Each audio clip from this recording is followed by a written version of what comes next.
Good afternoon and welcome to BCIT Magazine. I'm Liz Craig.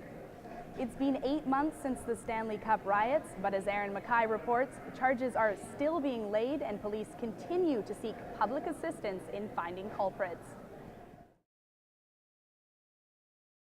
The announcement this morning by the Downtown Eastside Women's Coalition that they will no longer be participating in the inquiry comes on the heels of similar announcements by other groups over the past few weeks. The new school is estimated to cost about $14 million, while retaining some of the 1912 structure would have cost an additional $2 to $8 million. Judge Malcolm McLean dismissed the application for a televised trial based on a number of reasons.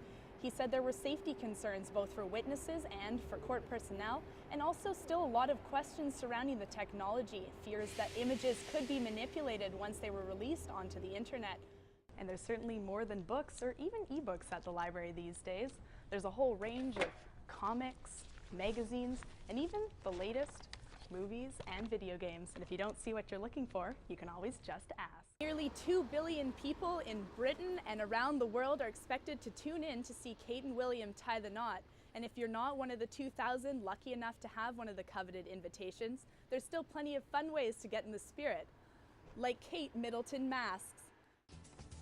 Grab your hockey stick and head down to the Richmond Oval on February 11th for Hockey Day in Canada. Big screens will be broadcasting all 7 NHL teams in action, and there'll be plenty of opportunity for fans to test their hockey skills with hours of ice hockey, ball hockey, and street hockey. The event is free and runs 10:30 a.m. to 10 p.m. Well, as of Thursday morning, RIM is reporting that the problems they've been dealing with since Monday have been fixed. Now, this is welcome news for BlackBerry users around the globe who've been complaining about delays in email, messaging, and restricted access to data. Now, the problem is said to have affected around 35 million people, or half of RIM's customer base. Now, that's a lot of disgruntled customers, something that RIM really doesn't need right now. A lot of what was announced in the throne speech has been in the works for some time now, including the BC Jobs Plan. There were a couple things, though, that did grab people's attention. The first, as Camille detailed for us, was the possible televising of the riot trials. Televised trials are very rare in BC, and it certainly did get people talking. Now, the other is something that many workers in the province have been asking for years. Starting in February 2013, BC will be joining Ontario, Alberta, and Saskatchewan in celebrating Family Day. Well, thanks, Mark. Yes, Vancouver's second annual Hot Chocolate Festival is now underway, and it's a great way to get out and see some of the city's best chocolatiers. There's 15 participating shops, collectively featuring over 50 different flavors between now and February 14th. So there'll be a lot of unique offerings, but here are my top 3. Looking for a banh mi?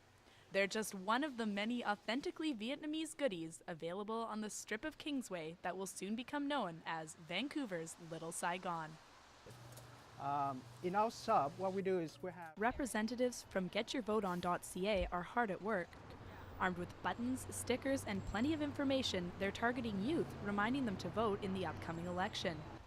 They're nonpartisan, so they don't care who you vote for as long as you get out and do it. We think that youth aren't apathetic,